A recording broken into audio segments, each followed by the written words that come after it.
All right. So as an entrepreneur and as you're looking for businesses, you're looking for ideas and things that are generally things that people don't want to do. All right. For example, landscaping is a job people don't like doing. People don't like cutting grass. That's why landscapers make so much money. All right. That's why they make so much money. So it's finding, a good idea, and if you're able to provide that service, can you do it? All right. And if you can't do it, do you have people around you that can do it? All right. So it's definitely understanding what your limitations are. All right. Now, the good thing is, in most cities, most universities, and most community groups, they have free entrepreneurship classes or free classes on how to start a business. All right. And I implore everybody, at the end of this cast, just take a look, whatever city you're in, and find out what colleges or what universities or what community groups have programs for people that are interested in starting businesses. Small women business groups. Some of the business schools in America, they have programs to help entrepreneurs start. They were ripping us off for years, so now they're going to give something back. So we got to take what they give us. All right.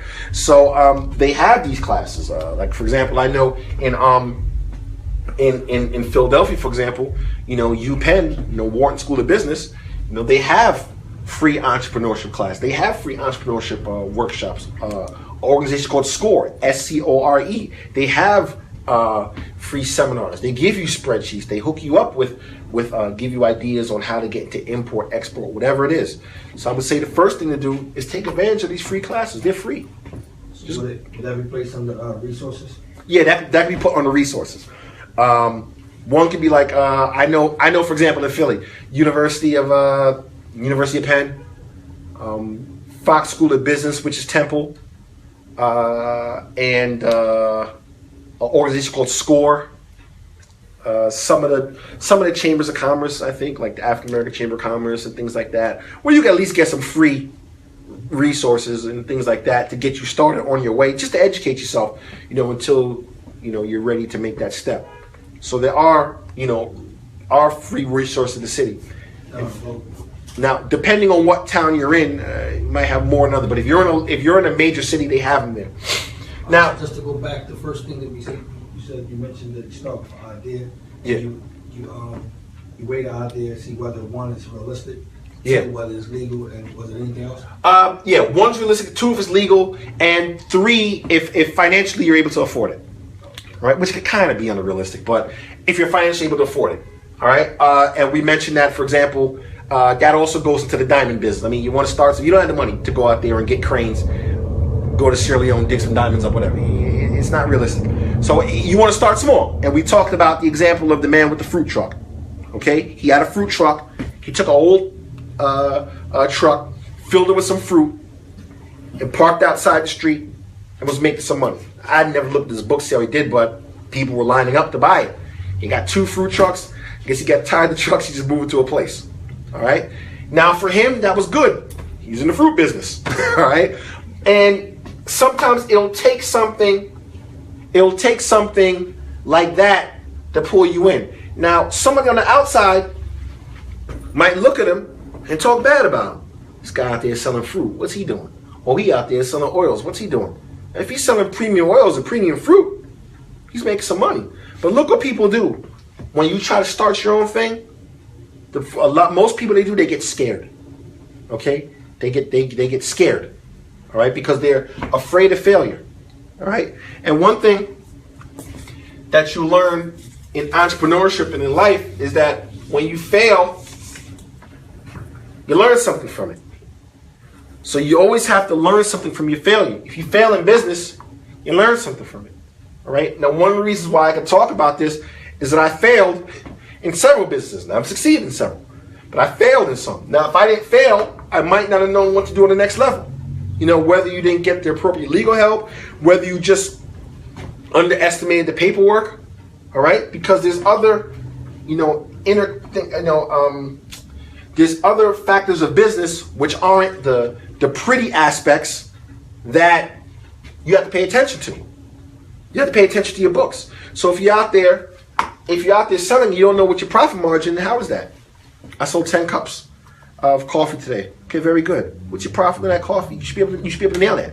On each cup of coffee, each cup of coffee after the expenses and time and everything, because time is an expense, I make 75 cents a cup. Or you might find out that you don't. And it goes back to the Kool-Aid stand. All right? I was the Kool-Aid stand man a long time ago. All right? I got a table. I took sugar and I took some Kool-Aid packets. I went to the corner, started making some Kool-Aid. I was making money. My dad comes to me and says, so what was your profit today? I'm 7 years old. I'm like, what are you talking about with your profit? So my profit is, I made $15. All right? I'm 7 years old. I was the man. He said, no. You took my table. All right? I said, what that mean?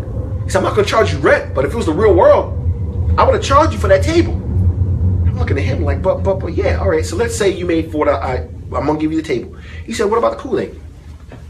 I said, the Kool-Aid's 25 cents at the store. Did you buy it? Nah, I got it from the cabinet. It was sitting there. Well, that's my Kool-Aid. You got to pay him for that. All right. What about the sugar? I said, come on now, the sugar. You're not going to buy sugar. So you didn't buy anything. You went to our cabinet, made a whole lot of money, and you're not going to kick it back. What's your profit? So I don't know. And the water, did you pay for the water? All right. So at a young age, I learned, I really didn't make $15. I mean, he let me keep the money, but he was dead serious. And I learned something that day.